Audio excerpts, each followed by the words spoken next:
परम पूज्य देवाधिदेव 1008 श्री शांतिनाथ भगवान की जय। 24 तीर्थंकर भगवान की जय। मंगलम भगवान वीरो मंगलम गौतमो गणि मंगलम कुंद कुंदार्यो जैन धर्मोस्तु मंगलम सर्वमंगल मांगल्यम सर्व कल्याण कारकम प्रधानम सर्वधर्माणां जैनम जयतु शासनम जैनम जयतु शासनम। हरिवंश पुराण हम पढ़ रहे हैं। इसमें कल हमने पढ़ा था कि नेमिनाथ भगवान से श्री कृष्ण की पत्नी, जो उनकी रानियां थी, सत्यभामा, रुक्मणी, जामवंती और सुसीमा, ये चारों अपने पूर्व भव पूछती हैं। तो नेमिनाथ भगवान चारों के पूर्व भव का वर्णन करते हैं और बताते हैं कि तुम इसी जन्म में आरिका बनोगी और स्वर्ग में देव बनोगी और वहां से आकर मनुष्य बनकर मोक्ष को प्राप्त करोगी। तो चारों रानियों के बारे में मोक्ष उन्होंने सुना कि हम मोक्ष जाएंगे अगले मनुष्य जन्म में। तो चारों को ही बहुत प्रसन्नता हुई। अब ऐसा सुनकर प्रभु को प्रणाम करके सुसीमा भी स्त्रियों की सभा में बैठ जाती है। फिर कृष्ण की 5वीं पटरानी लक्ष्मणा ने नेमिनाथ जिनेंद्र को नमस्कार किया और अपने पूर्व भाव पूछे। तब भगवान कहते हैं, जम्बूद्वीप में विदेश क्षेत्र के कच्छकावती देश में सीता नदी के उत्तर तट पर अरिष्टपुर नगर है। वहां का राजा वासव था, जिसकी इंद्र के समान विभूति थी। उसकी सुमित्रा रानी थी। एक दिन रानी अपने पति के साथ सहस्राम्र नाम के वन में सागर सेन मुनि के दर्शन करने गई। वहां राजा वासव ने धर्म श्रवण किया और अपने वसुसेन पुत्र को राज्य देकर मुनि बन गया। रानी सुमित्रा पुत्र के मोह के कारण आरिका नहीं बनी, घर में ही रही। फिर पुत्र का भी वियोग हो गया। पुत्र की मृत्यु होने से बहुत दुख से शोक करते हुए मरी और भीलनी बन गई। अगर आरिका बनती तो स्वर्ग में जाती, लेकिन आरिका नहीं बनी और घर में ही दुखी होती रही पुत्र के मरने से। तो भीलनी की पर्याय में पहुंच गई। भीलनी की पर्याय में नंदी भद्र नाम के चारण मुनिराज अवधि ज्ञानी थे। ये उनका दर्शन हुआ तो अपने पूर्व भाव मुनिराज से उसने पूछे। तब उसे जाति स्मरण हुआ तो उसने 3 दिन का अनशन रखकर 3 दिन अंजल का त्याग किया और शरीर को त्यागा। फिर व्यंतर देवों की नारद जाति के देवों में तो अब धर्म किया तो अब देवी बन गई। तो व्यंतर देवों में मेघ मालिनी नाम की देवी बनी। फिर वहां से आकर इस भरत क्षेत्र में विजयार्थ की दक्षिण श्रेणी में चंदनपुर नगर है। वहां के राजा महेंद्र और रानी अनुत्तरी के कनकमाला नाम की बेटी बनी। इसने महेंद्र नगर के राजा हरिवाहन विद्याधर को स्वयंवर में वरण किया। एक दिन ये पूजा के लिए सिद्धकूट चैत्यालय में गई। वहां चारण मुनिराज के मुख से धर्म श्रवण करके मुक्तावली नाम का तप किया और समाधि मरण करके तीसरे स्वर्ग के सनत कुमार इंद्र की इंद्राणी बन गई। तो इतना तप किया कि इंद्र की इंद्राणी बन गई। इसकी 9 पल्ले की आयु थी। स्वर्ग के सुख भोग कर वहां से आई तो तू राजा श्लक्षण रोम की कुरमती रानी के सुलक्षणा बेटी बन गई और कृष्ण की पटरानी बनी। अब तू आरिका के व्रत लेकर स्त्रीलिंग का छेदन करके, क्योंकि अभी तक तो देवी बन रही थी ना, मतलब समय दर्शन नहीं हुआ था, बार बार स्त्री पर्याय मिल रही थी, तो अब स्त्री पर्याय का छेद होगा, सम्यक दर्शन प्राप्त करेगी, स्वर्ग में देवी बनेगी, वहां से आकर मनुष्य बनकर मोक्ष में जाएगी। लक्ष्मणा ये बात सुनकर प्रसन्न हो गई, प्रभु को प्रणाम करने लगी। फिर कृष्ण की छठी पटरानी गांधारी ने जिनेन्द्र देव से अपने पूर्व भाव पूछे, तो प्रभु दिव्य ध्वनि से कहने लगे, कौशल देश में अयोध्या नगरी है, वहां का राजा रुद्रदत्त था। उसकी पटरानी विनयश्री ने अपने पति सहित सिद्धार्थ वन में श्रीधर मुनिराज को दान दिया था। दान के प्रभाव से वह उत्तर कुरु भोग भूमि में उत्पन्न हुई, वहां से मरकर चंद्रमा की देवी हुई बनी। ज्योतिष देव होते हैं ना, चंद्र सूर्य, तो चंद्रमा की देवी बन गई। उसकी आयु पल्ले का 8वां भाग थी। वहां से आकर विजयार्थ की उत्तर श्रेणी में गगन वल्लभ नगर के राजा विद्युत वेग की रानी विद्युन्मती की विनयश्री बेटी बनी। नित्यालोकपुर के राजा महेंद्र से विवाह हुआ। कुछ दिन बाद राजा महेंद्र विक्रम ने चारण मुनि राजों के मुख से धर्म सुना, तो मंदराचल पर मुनि व्रत को धारण कर लिया, अपना राज्य पुत्र को दे दिया। रानी विनयश्री ने भी आरिका बनकर सर्वतोभद्र नाम का तप किया, फिर समाधि मरण करके पहले स्वर्ग के सौधर्म इंद्र की देवी बन गई। उसकी आयु 5 पल्ले की थी। वहां से जय करके गांधार देश में पुष्कलावतीपुरी के राजा इंद्रगिर की गांधारी नाम की बेटी बनी और यहाँ कृष्ण की पटरानी बन गई। अब आरिका के व्रत लेकर स्त्रीलिंग का छेदन करके तू भी स्वर्ग में देव बनेगी और फिर मनुष्य बनकर मोक्ष को प्राप्त करेगी। तो ये बात सुनकर गांधारी भी बहुत आनंद को प्राप्त हुई। फिर हरि की 7वीं पटरानी गौरी, उसने अपने भाव भगवान से पूछे। प्रभु ने कहा, एक इम्यपुर नाम का नगर है, वहां धनदेव नाम का सेठ, उसकी यशस्विनी सेठानी थी।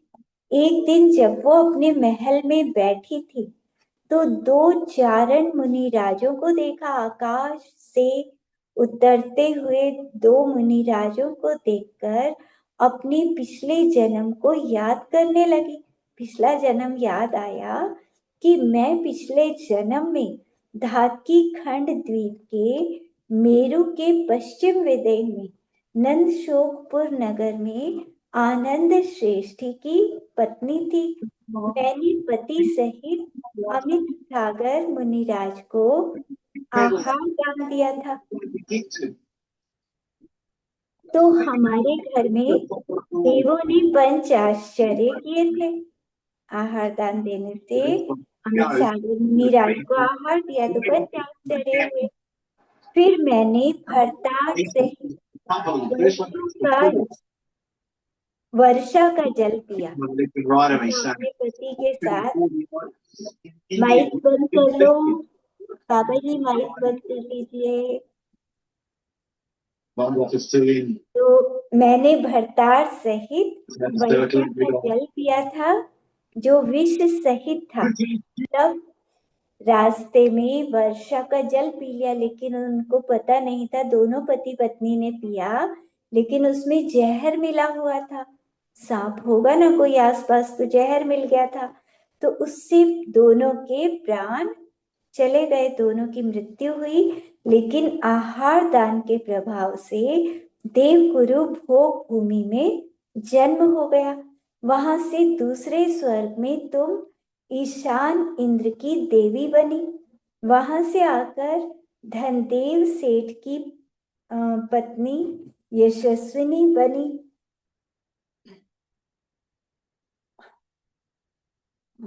हाँ, तो इस तरह यशस्विनी एक मिनट। हाँ, धनदेव सेठ की पत्नी यशस्विनी बनी वहां से आकर। फिर उस यशस्विनी ने भी जब मुनिराज से अपना पिछला जन्म जाना तो उसे वैराग्य आया और सुभद्र मुनि को नमस्कार करके प्रोषद व्रत ग्रहण किया। फिर कुछ दिन में समाधि मरण करके सौधर्म की इंद्राणी बनी। तो ये देखो, इंद्रों की इंद्राणी, मतलब इतना धर्म कर लेती थी ये कि इंद्र की इंद्राणी बने। लेकिन सम्यक दर्शन नहीं पाया, क्योंकि स्त्री पर्याय मिल रही है ना। जब तक स्त्री पर्याय है तो सम्यक दर्शन तो नहीं पाया, लेकिन आरिका बनकर या व्रतों को लेकर इंद्र की इंद्राणी अवश्य बन जाती थी।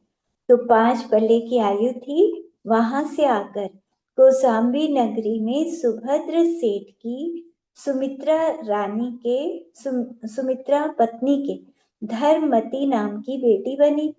उसकी बुद्धि धर्म में थी, तो उसने जिनमती आरिका के निकट तप धारण करके जिनेन्द्र गुण संपत्ति नाम का व्रत लेकर 10वें स्वर्ग में महाशुक्र इंद्र की वल्लभा बन गई। देखो, इन व्रतों को लेने से ऊपर स्वर्गों में इंद्रों की इंद्राणियां बन जाती हैं। तो व्रतों को लेना चाहिए, ये जिनेन्द्र गुण संपत्ति व्रत, अन्य भी जो जो व्रत है, तो इन सबको लेना ही चाहिए। इससे और मतलब अच्छे पद की प्राप्ति होती है। लेकिन सम्यक दर्शन जिसने प्राप्त कर लिया उसके लिए तो वो तो पुरुष मतलब देव पर्याय को प्राप्त होता है, वो स्त्री नहीं बनता। तो सबसे मुख्य तो यह है कि हमें सम्यक दर्शन को इसी जन्म में पाना है। तो वहां 21 पल्ले की आयु भोग कर फिर राजा मेरुचंद्र की गौरी नाम की बेटी बनी और श्री कृष्ण की पटरानी बन गई। अब आरिका के व्रत लेकर स्वर्ग में देव बनेगी, फिर वहां से मनुष्य बनकर सिद्ध पद को प्राप्त करेगी। तो देखो, पिछले जन्मों में इन्होंने, इनकी रानियों ने, कृष्ण की रानियों ने बार बार आरिका बनकर व्रतों को लेकर स्वर्ग में जाती थी और इस तरह से नारायण की पत्नी बन गई। यहाँ पे नारायण की रानी सामान्य भी नहीं, पट रानी बनी। तो ये पिछले व्रतों का फल है कि पहले उन्होंने आरिका वगैरह बनकर इतने व्रतों का पालन किया, ये सब पटरानी बन गई और अब अगले भाव से अगले मनुष्य भाव में मोक्ष भी जाएंगी। तो ये कथा गौरी ने सुनी तो बहुत प्रसन्न हुई। फिर 8वीं पटरानी, 8 पटरानी थी ना कृष्ण की, तो 8वीं पद्मावती ने अपने पूर्व भाव नेमिनाथ जिनेन्द्र से पूछे। तो उन्होंने कहा, इसी भरत क्षेत्र में उज्जैनी नगरी में राजा अपराजित, उसकी रानी विजया के विमलश्री बेटी थी। उस पुत्री को हस्तिशीर्ष नगर के राजा हरिसेन से विवाह किया। वह अपने पति के साथ वरदत्त मुनिराज को आहार दान देती है। एक समय वो पति के साथ घर के अंदर थी, तो कृष्णागर धूप के धुएं से मर गई। मतलब धुआं ज्यादा हो गया, तो हो सकता है सोते हुए ज्यादा होता है इस तरह से कि सोते सोते उस धुएं से दम घुट जाता है और इस तरह अन्य राजा रानियों की भी मृत्यु हो जाती है। तो ये सुगंधित पदार्थ भी बहुत ज्यादा नहीं लगाने चाहिए। तो दान के प्रभाव से, लेकिन आहार दान दिया था उसके कारण से जघन्य भोग भूमि में जो हिमवत क्षेत्र में है उसमें उत्पन्न हुई। तो मुनिराजों को आहार दान देना चाहिए। उस दान के प्रभाव से अगर अचानक वैसे भी मृत्यु हो जाए तो भोग भूमि में तो जन्म हो ही जाता है ना, फिर बुरी गति में नहीं जाते। तो 1 पल्ले की वहां आयु थी। वहां से चंद्रमा की देवी बनी, चंद्र प्रभा नाम की देवी बनी। उसकी आयु पल्ले का 8वां भाग थी। वहां से आकर मगध देश में, अब ये चंद्र भी तो इंद्र है ना, तो उसकी इंद्राणी बन गई चंद्रमा की। तो ज्योतिषी देवों का इंद्र होता है चंद्रमा। वहां से आकर मगध देश में एक शालमली खंड नाम के गांव में जयदेव नाम का गृहस्थ था। उसकी देवला नाम की स्त्री के पद्म देवी बेटी बन गई। उसने धर्म नाम के आचार्य के मुख से धर्म श्रवण करके ये व्रत लिया कि मैं पूरे जीवन अनजाना फल नहीं खाऊंगी, क्योंकि जिस फल को हम जानते नहीं वो नहीं खाना चाहिए। मान लो कभी वन में पहुंच गए या कहीं भी भूख लगी है, और जिस फल को हम जानते नहीं तो वो कभी नहीं खाना चाहिए, क्योंकि वो हो सकता है कि विष फल हो। विष फल कैसा होता है? देखने में बहुत सुंदर होता है और खाने में बहुत मीठा होता है, लेकिन उसको खाने के बाद मर जाते हैं। तो इसने नियम लिया था कि अनजाना फल मैं कभी भी नहीं खाऊंगी। तो एक समय चंद्रबाण भील ने अचानक पूरे गांव को घेर लिया। गांव की सब नर नारियों को पकड़कर बंदी बना लिया। ये पद्मवती बहुत सुंदर थी, तो भील ने सोचा कि इसे मैं अपनी पत्नी बना लूं, लेकिन ये महाशीलवंती थी, ब्रह्मचर्य व्रत का पालन करने वाली। ये उसके वश में नहीं आई, अपने व्रत में पक्की रही। किसी समय इस भील को राजगृह नगर के राजा सिंहरथ ने मार दिया। इसकी प्रजा वन में भटकने लगी और वे बंदी नर नारी भी भटकते भटकते जंगल में रास्ता भूल गए। सबको बहुत तेज भूख लगी थी, प्यास लगी थी, तो उनको फल दिखे वृक्ष पर लगे हुए, तो उन्होंने बिना जाने वो जहर के फल खा लिए और मर गए। लेकिन पद्म देवी ने तो व्रत लिया था ना कि अनजाना फल नहीं खाऊंगी, तो उसे पता नहीं था कि ये कौन सा फल है, इसका नाम भी नहीं पता। तो उसने नहीं खाया, चाहे भूख लग रही थी, लेकिन उसने उस फल को नहीं खाया और अनशन करके शरीर को छोड़ा। मतलब भूखी रही, भूखी रही। भूख के कारण मतलब शरीर उसकी भी मृत्यु हुई बाद में, लेकिन उसने नियम के साथ शरीर का त्याग किया। तो हिमवन क्षेत्र की जघन्य भोग भूमि में उसका जन्म हुआ, भोग भूमि में जन्म हो गया और एक पल्ले की आयु मिली। फिर आयु पूरी करके स्वयंभू रमन अंत का द्वीप, अंतिम द्वीप है ना स्वयंभू रमन द्वीप, वहां सूर्य प्रभ नाम का पर्वत है। उसके स्वामी स्वयं प्रभ देव, तो वहां पर स्वयं प्रभ देव रहते हैं। स्वयंभू रमन द्वीप के ऊपर स्वयं प्रभ पर्वत भी कहते हैं उसे, सूर्य प्रभ भी नाम है उसका, और स्वयं प्रभ ही देव वहां रहते हैं। तो उनकी देवी बन गई, स्वयं प्रभा नाम था इसका। वहां से आकर इस भरत क्षेत्र में जयंत नाम के नगर का राजा श्रीधर और रानी श्रीमती के विमल श्री नाम की बेटी बनी। उसे भद्रलपुर के राजा मेघनाथ से विवाह किया। उसके मेघघोषा नाम का पुत्र हुआ, जो पृथ्वी पर प्रसिद्ध था। एक दिन राजा मेघनाथ स्वर्ग को प्राप्त हुआ।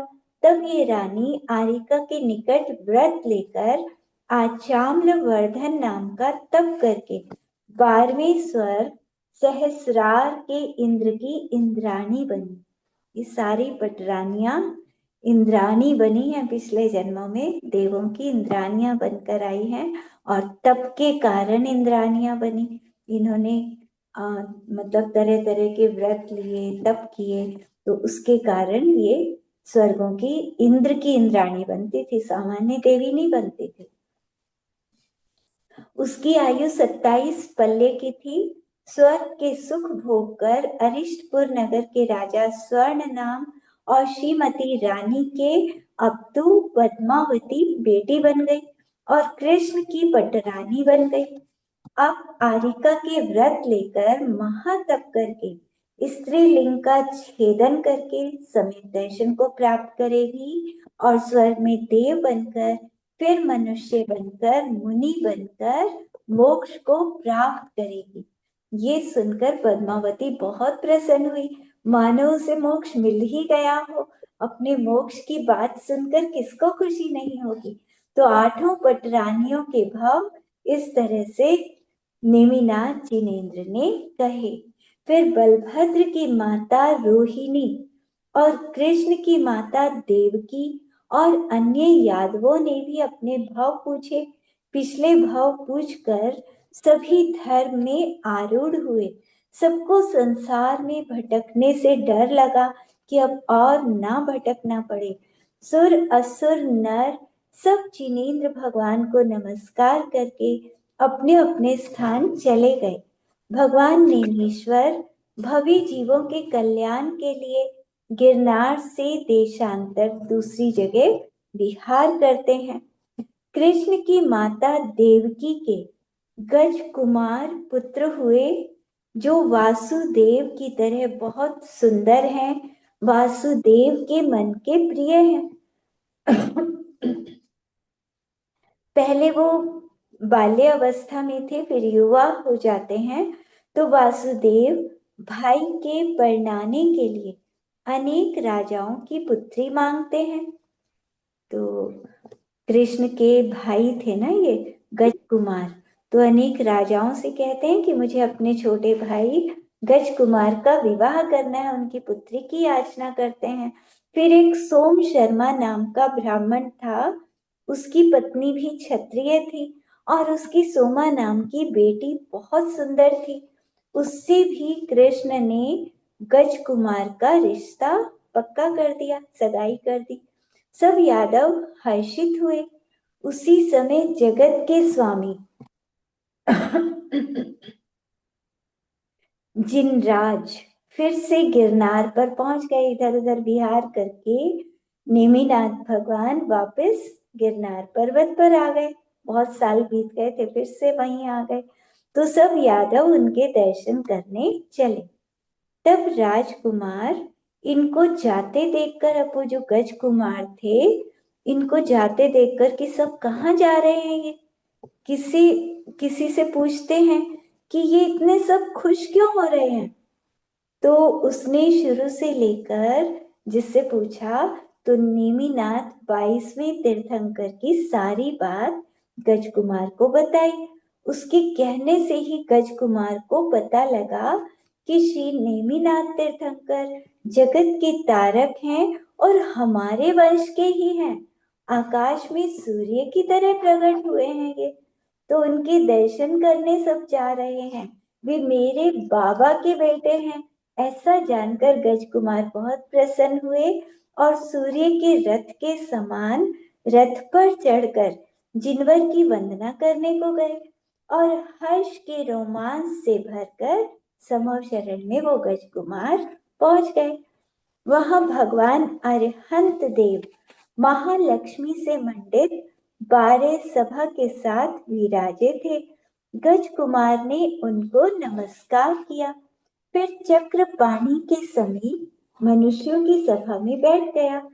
भगवान सब जीवों के संसार से तिरने का उपाय रत्नत्रय रूपी धर्म से बता रहे थे।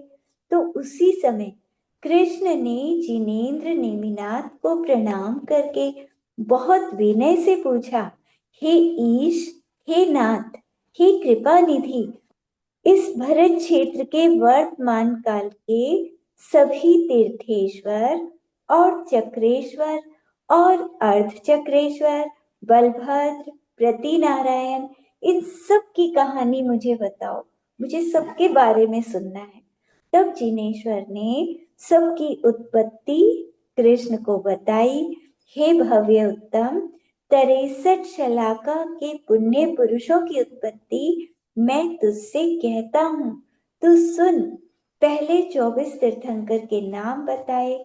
24 में 8 तो पूर्व भव में जम्बूद्वीप के विदेह के और 5 पूर्व भव में भरत क्षेत्र के और 7 धातकी खंड द्वीप से थे और 4 पुष्करार्थ द्वीप से थे पिछले जन्म में। फिर इनके पूर्व भव की नगरियों के नाम बताए। फिर 24 तीर्थंकरों के पिछले जन्म के जो नाम थे वो बताए और ये कहा कि मेरा नाम, अब सब तीर्थंकरों के बता रहे हैं, तो नेमिनाथ जी स्वयं भी तो तीर्थंकर थे, तो वो अपना भी परिचय देते हैं कि मेरा नाम पिछले जन्म में सुप्रतिष्ठ था। मैं सुप्रतिष्ठ के भव से जयंत नाम के विमान में गया, वहां से आकर नेमिनाथ बना।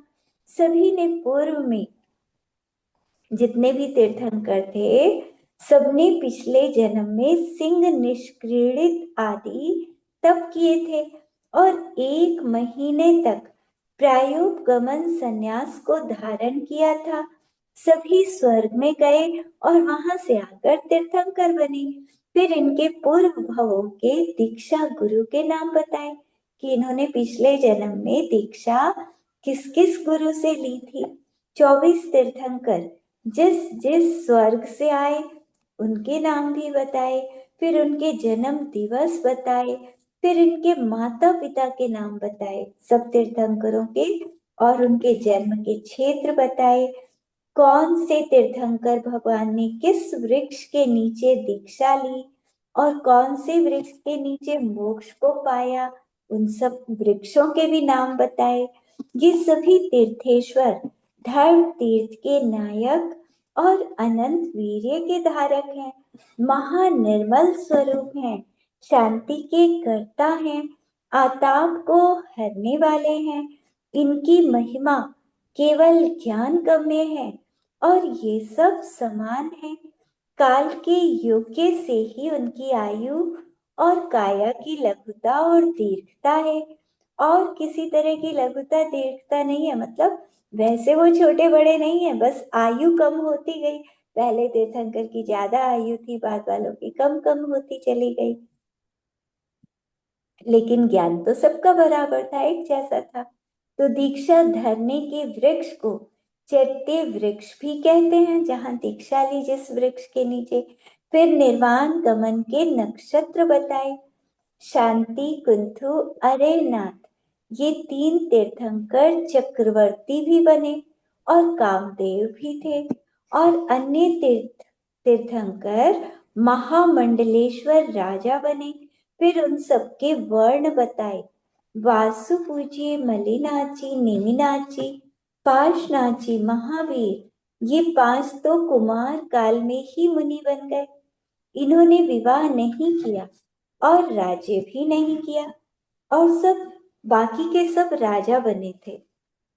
तो ये 5 बाल ब्रह्मचारी थे, इन्होंने ब्रह्मचर्य के साथ ही मुनि बन गए, विवाह भी किए बाकियों ने। फिर राज्य को छोड़कर वैराग्य हुआ उन्हें। 24 जिनराज की तप कल्याणक तिथि और तप कल्याणक के समय कौन सी पालकी में, कौन से तीर्थंकर किस पालकी में बैठकर गए, तो पालकियों के नाम भी बताए।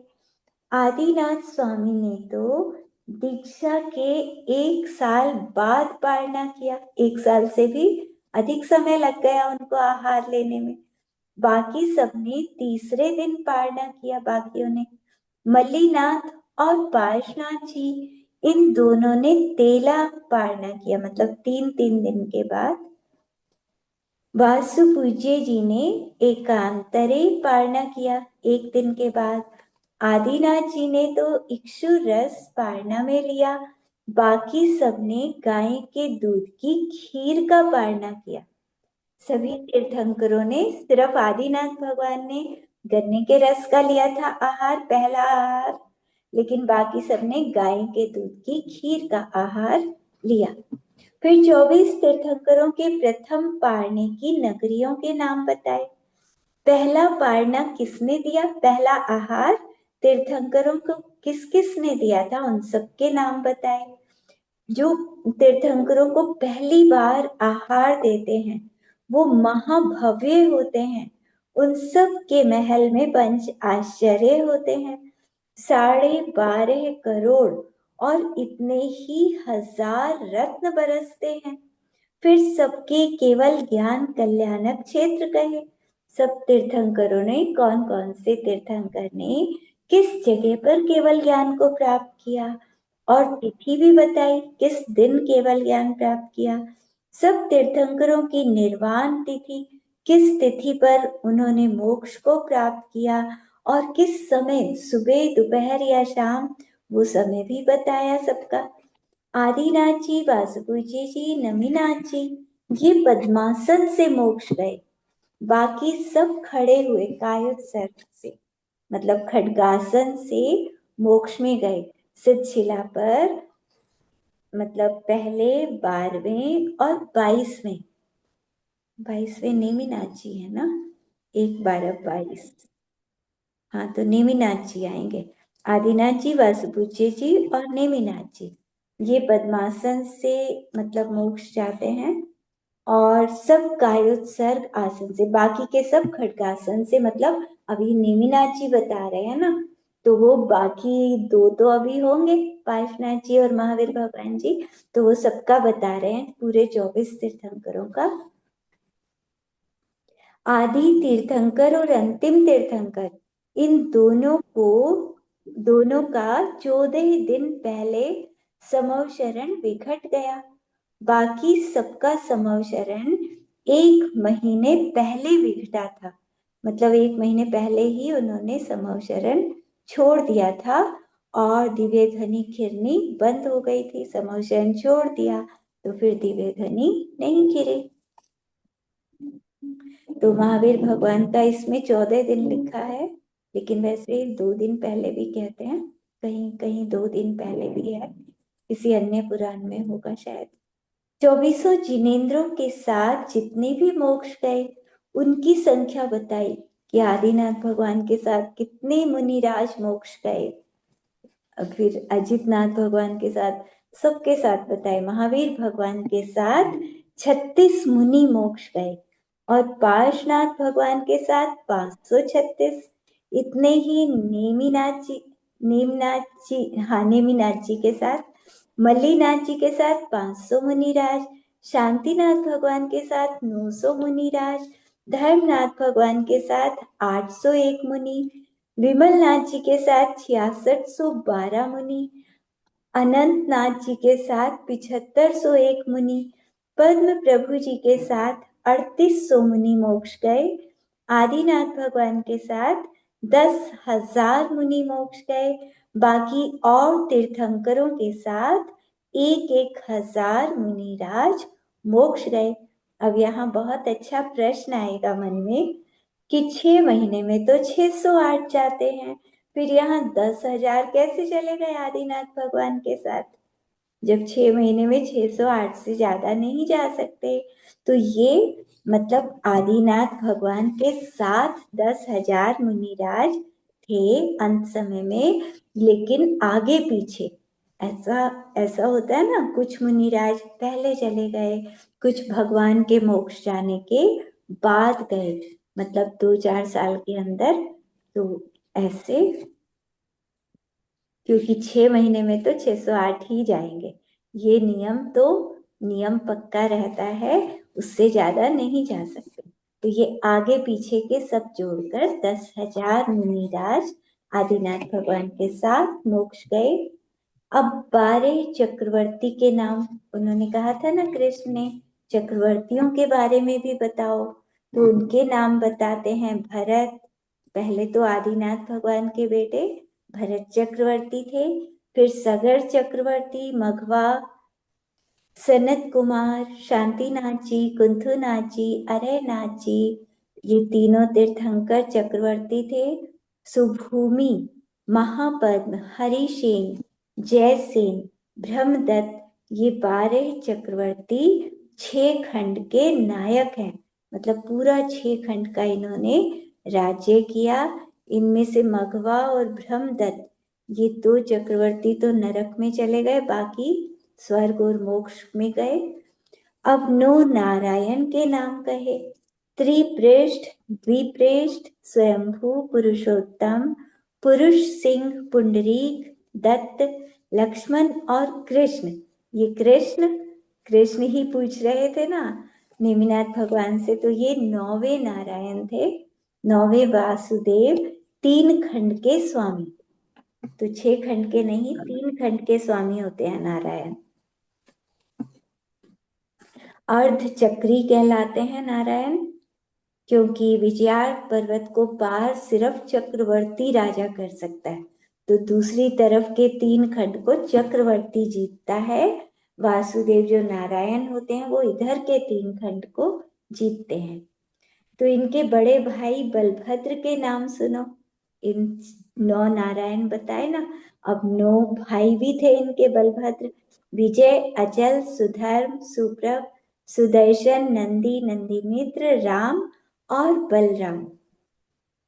लक्ष्मण के भाई राम थे बड़े और कृष्ण के बलराम थे। नारायण के शत्रु प्रति नारायण। तो ये 9 नारायण, हर नारायण ने अपने अपने शत्रु को मारा, प्रति नारायण को मारा। तो कौन से थे प्रति नारायण, वो भी नाम बता दिए। अश्वग्रीव, तारक, मेरुक, निशंभु, मधुकैटभ, बलि, प्रहरण। लक्ष्मण ने रावण को मारा था और कृष्ण ने जरासंध को मारा था, तो वो प्रति नारायण था। तो इनमें प्रति नारायण में 8 तो विद्याधर राजा थे, और ये जो जरासंध था कृष्ण ने जिनको मारा, ये भूमि गोचरी राजा था, ये भूमि का था। बाकी 8 विद्याधर राजा, मतलब विद्याधर राजा भी प्रति नारायण बन जाते हैं। प्रति नारायण ये रावण था ना, रावण भी तो विद्याधर था, उठा के ले गया था सीता को। तो जिनके पास विद्याएं होती हैं, तो ऐसे 8 विद्याधर ये प्रति नारायण बने। अब बलदेव तो ऊर्ध्वगामी है। बलदेव जो होते हैं 9 भाइयों के मतलब 9 नारायण के 9 भाई, तो सभी बलदेव या तो स्वर्ग में जाते हैं या मोक्ष में जाते हैं, नरक में नहीं जाते, क्योंकि इन्होंने पिछले भव में भोग विलास रहित तप किया।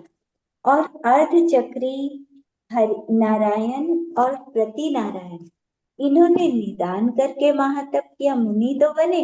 सम्यक दृष्टि ये भी थे, नारायण प्रति नारायण दोनों पहले मनुष्य भव में सम्यक दृष्टि थे और मुनिराज थे, लेकिन आपस के बैर के कारण मारने का निदान कर लिया।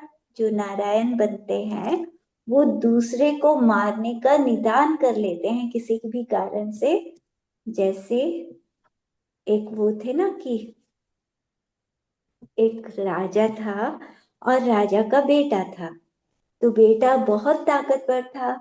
एक उसके चाचा का बेटा था, वो बहुत डरपोक था, वो उसमें इतनी ताकत नहीं थी।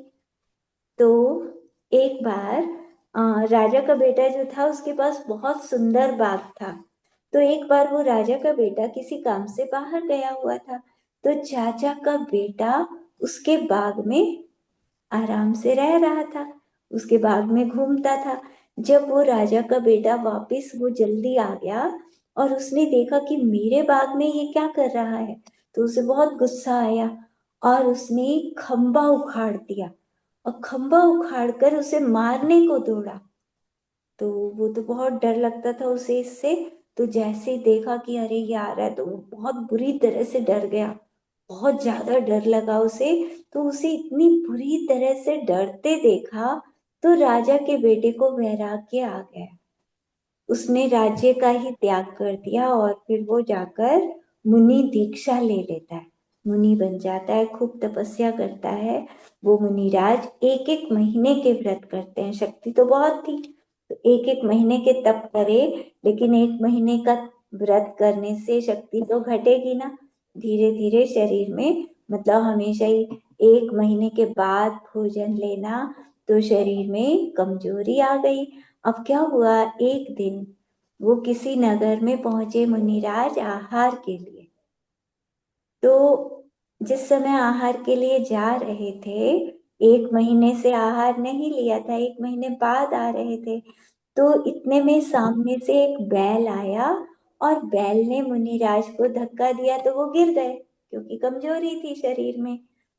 अब ये जो चाचा का बेटा था वो सामने किसी वेश्या के घर के बाहर खड़ा हुआ था, और वो जैसे ही देखता है कि अरे ये गिर गए, तो बहुत मजाक उड़ाता है, अरे कहाँ गई तुम्हारी ताकत, तुम तो खंबा लेकर मेरे पीछे मारने दौड़े थे ना, क्या हुआ तुम्हारी शक्ति को? तो ऐसे बहुत बुरी तरह से मजाक उड़ाया मुनिराज का।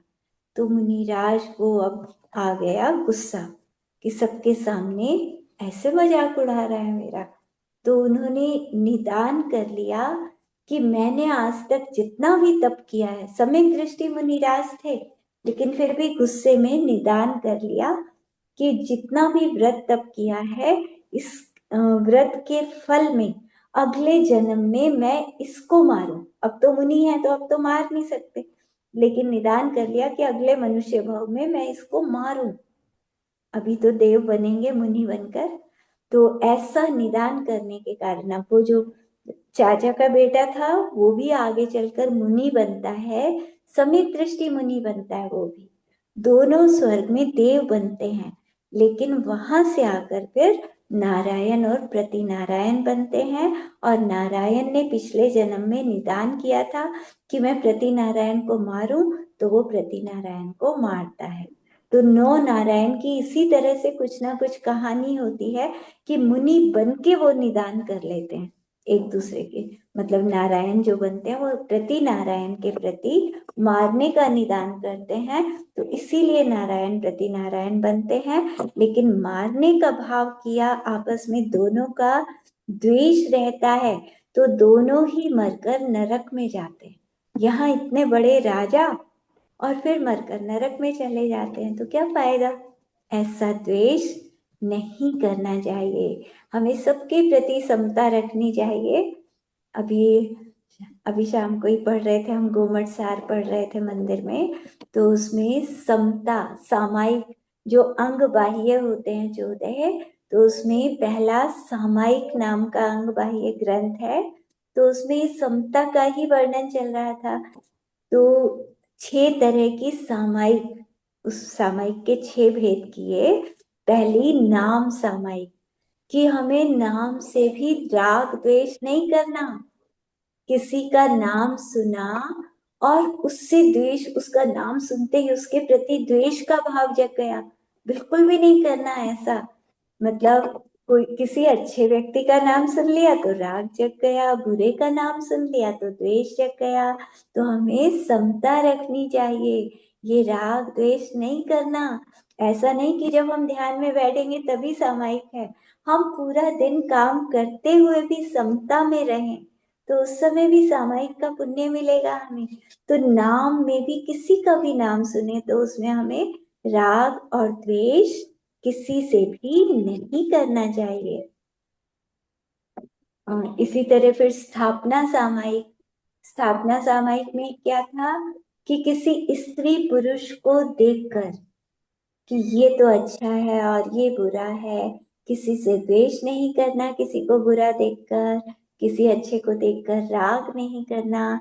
चाहे लकड़ी की मूर्ति है, पत्थर की मूर्ति है, किसी को भी देख के मतलब राग द्वेष का भाव ना जगे। हाँ, भगवान के प्रति तो करना है, भगवान की बात अलग है। यहाँ संसारिक बातों के लिए कहा गया है कि हमें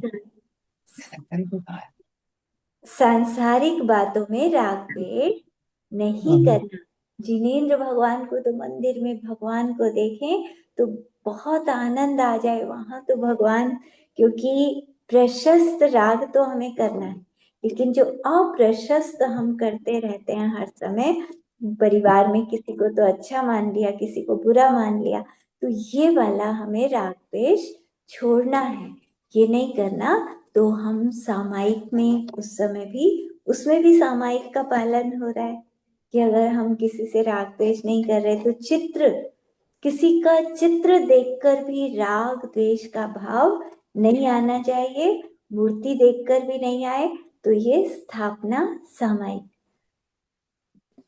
इसी तरह से द्रव्य सामायिक, द्रव्य सामायिक में कुछ ऐसा बताया था कि जो सामायिक के ज्ञाता हैं, जो सामायिक के जानने वाले हैं, तो उनका शरीर उनको उनके दर्शन करना, जैसे मुनिराज होते हैं, तो ऐसे सामायिक के जानने वाले मुनिराजों के दर्शन करना, वो द्रव्य सामायिक।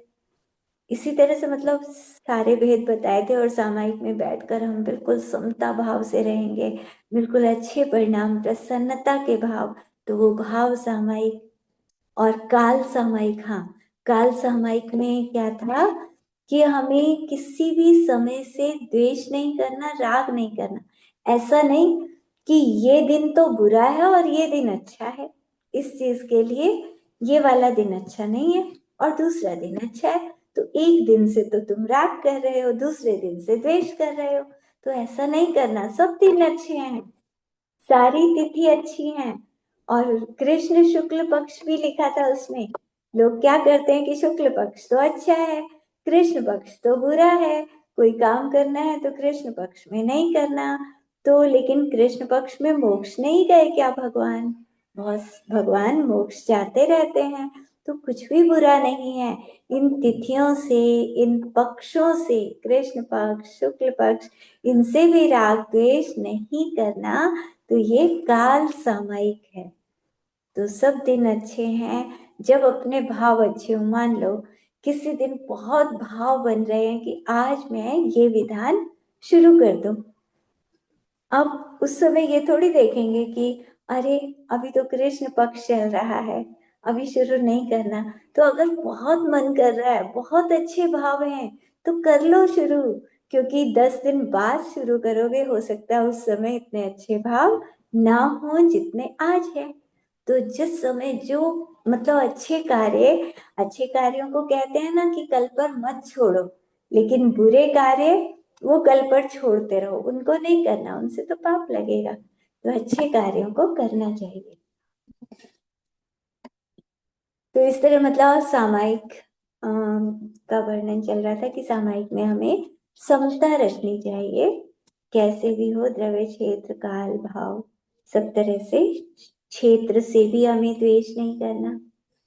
हाँ, क्षेत्र का भी वर्णन था उसमें कि ये जगह तो अच्छी है और ये जगह बुरी है, ये शहर तो बहुत सुंदर है और ये शहर तो बहुत गंदा है, तो क्यों उनसे द्वेष करना? वहां भी सामायिक करनी है, समता रखनी है, हमें उसमें भी समता रखें कि कोई भी क्षेत्र है तो पुद्गल ही तो है, सब सब पुद्गल हैं, तो किससे राग करना और किससे द्वेष करना? तो हमें किसी से भी राग द्वेष नहीं करना चाहिए, समता का भाव रखना चाहिए। तो इस तरह से हम पढ़ रहे थे कि पहला भरत चक्रवर्ती, तो हमने नारायण प्रति नारायण को पढ़ा कि हमें कभी भी किसी से द्वेष नहीं करना चाहिए।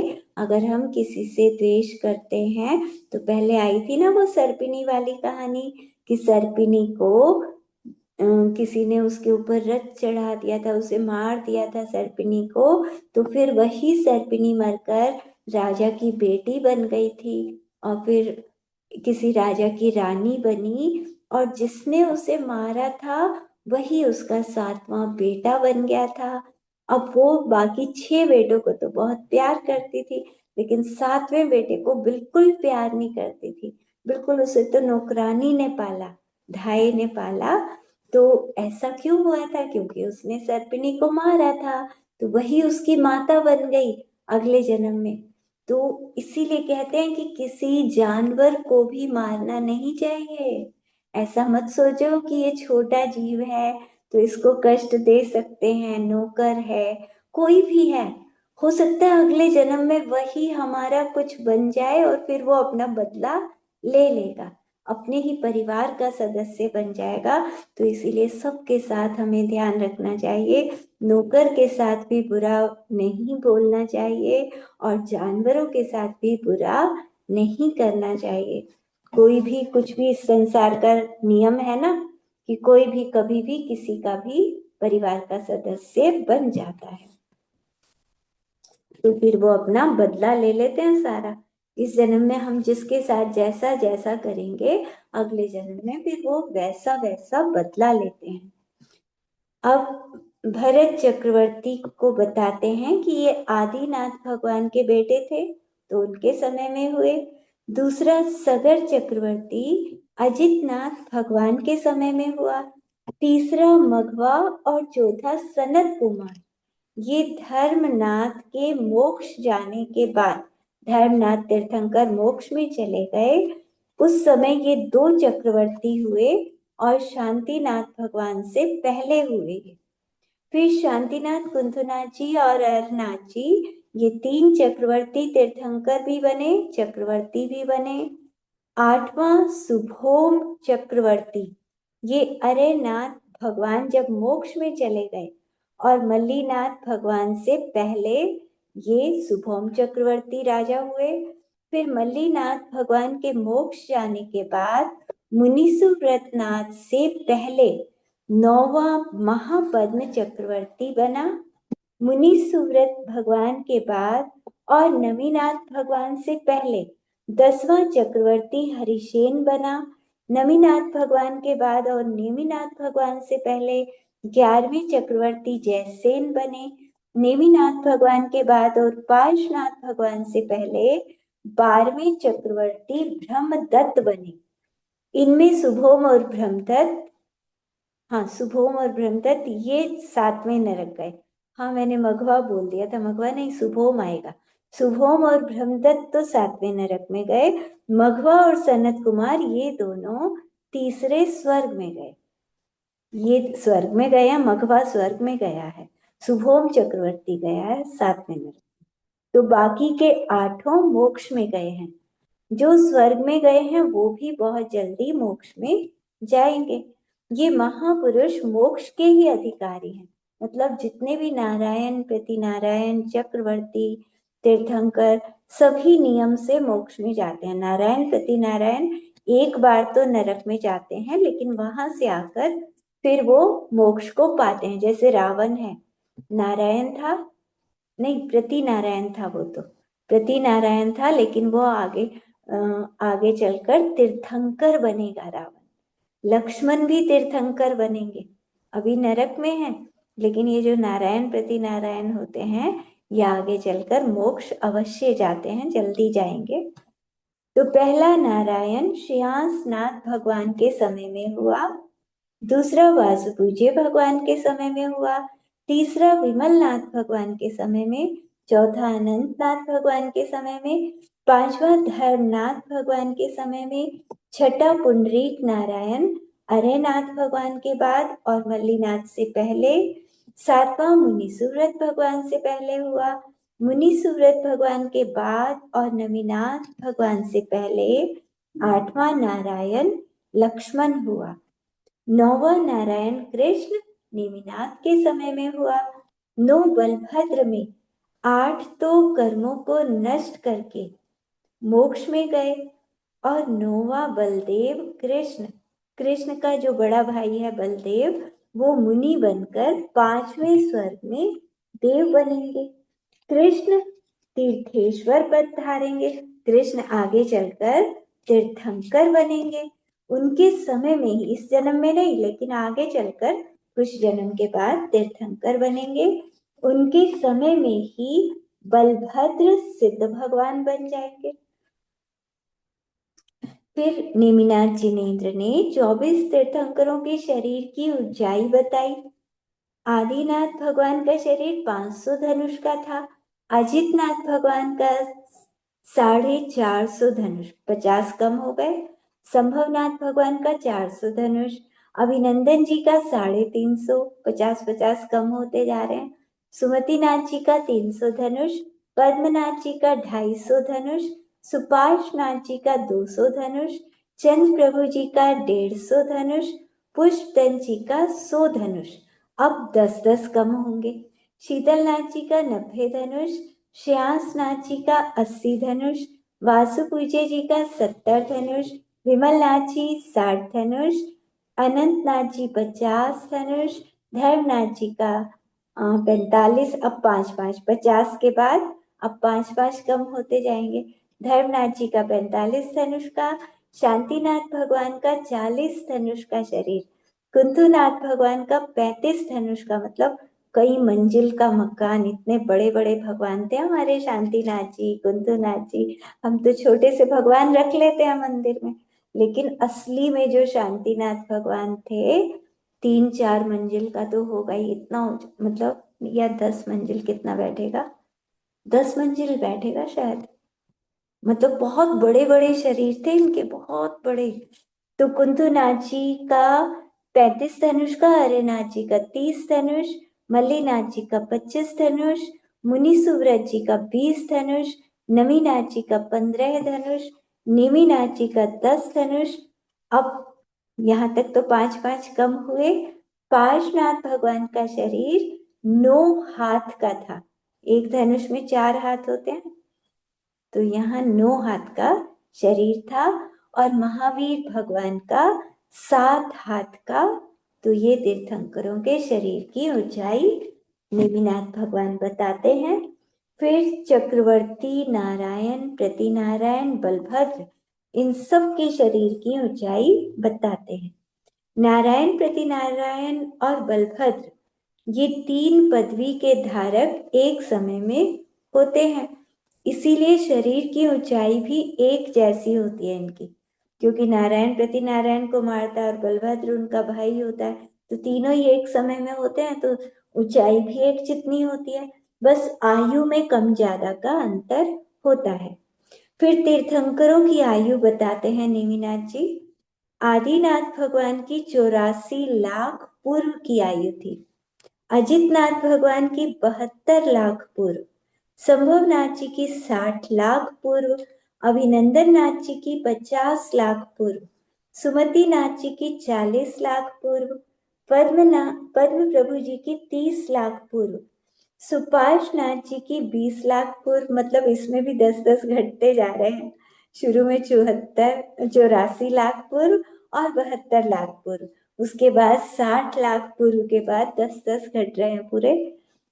चंद्रप्रभ लाखपुर। भगवान की लाखपुर से क्या मतलब है? एक पूर्व कितना होता है, 84 लाख वर्ष का एक पूर्वांग होता है। 84 लाख, 84,000 वर्षों का शायद, 84,000 वर्ष का एक पूर्वांग, और 84,000 को 84,000 से गुना करें तो एक पूर्व, मेरे ख्याल से यही है, 84 लाख या हजार, 84,000 वर्ष का होना चाहिए शायद, भूल जाती हूँ, सब पढ़े थे। 84 लाख, 84,000 लिखे हुए तो हैं कहीं, 84,000 वर्ष हो शायद। तो 84,000 को 84,000 वर्ष से गुना करो तो कितने सारे वर्ष हो गए, वो एक पूर्व होता है। तो एक पूर्व इतना बड़ा, इतने ज्यादा वर्षों का, तो ऐसे 10 लाख पूर्व, सोचो बहुत लंबी आयु होगी ना, एक पूर्व में ही कितने सारे वर्ष हो जाएंगे। 84,000 को 84,000 से गुना किया तो बहुत बड़ी संख्या आ गई, उतने वर्ष एक पूर्व में। तो ऐसे ऐसे एक 1 लाख भी नहीं, 10 लाख पूर्व, तो बहुत बड़ी आयु होती है। चंद्रप्रभ भगवान की 10 लाख पूर्व की आयु थी। पुष्पदंत भगवान की 2 लाख पूर्व की, मतलब शरीर भी घटते जाते हैं आगे आगे और आयु भी कम होती जाती है। शीतलनाथ भगवान की 1 लाख पूर्व, यहाँ तक तो पूर्वों में आयु थी, अब लाख में आ गई। श्रेयांसनाथ भगवान जी की 84 लाख वर्ष की थी, अब पूर्व नहीं आएगी, 84 लाख वर्ष। वासुपूज्य भगवान की 72 लाख वर्ष, विमलनाथ भगवान की 60 लाख वर्ष, अनंतनाथ भगवान की 30 लाख वर्ष, धर्मनाथ भगवान की आयु 10 लाख वर्ष की, शांतिनाथ भगवान की कितनी थी, 1 लाख वर्ष की आयु थी। 25,000 वर्ष तक तो ये कुमार अवस्था में रहे, फिर राजा बने, 50,000 वर्ष तक सामान्य राजा रहे, फिर चक्रवर्ती बने, 75,000 वर्ष तक ये चक्रवर्ती राजा बन के रहे, फिर 25,000 वर्ष, तब मतलब 75,000 वर्ष के बाद इन्होंने मुनि दीक्षा ली, और फिर 16 वर्ष के बाद हुआ था शायद केवल ज्ञान, और तब फिर मोक्ष हुआ। तो 1 लाख वर्ष की इनकी आयु थी। कुंतुनाथ भगवान की 95,000 वर्ष, अरेनाथ भगवान की 84,000 वर्ष, मल्लीनाथ भगवान की 55,000, मुनीसुव्रत नाथ जी की 30,000, नमीनाथ जी की 10,000 वर्ष, नेमिनाथ जी की 1,000 वर्ष की आयु थी। पार्श्वनाथ भगवान की आयु 100 वर्ष की थी, पूरे 100 वर्ष तक इनकी आयु थी। और महावीर भगवान की 72 वर्ष की आयु थी। तो इन्होंने 30 वर्ष में दीक्षा ली थी महावीर भगवान ने। ये सब बाल ब्रह्मचारी थे, पार्श्वनाथ जी, महावीर जी। तो 30 वर्ष में दीक्षा ली, 12 वर्ष के बाद केवल ज्ञान हुआ महावीर भगवान को। 42 वर्ष की आयु में केवल ज्ञान की प्राप्ति हुई और फिर 30 वर्ष तक विहार हुआ उनका अरिहंत बनकर, समूह शरण लगते रहे जगह जगह। तो समय हमारा हो गया है, बाकी कल पढ़ते हैं। जवानी के ज्ञान ते सुखी लोकालोक, सो वाणी मस्तक चढ़ो सदा दीप मधो। खींचिन वाणी भारती तुई जपु दिन रैन, जो तेरी शरणा कहे सो पावे सुख चैन।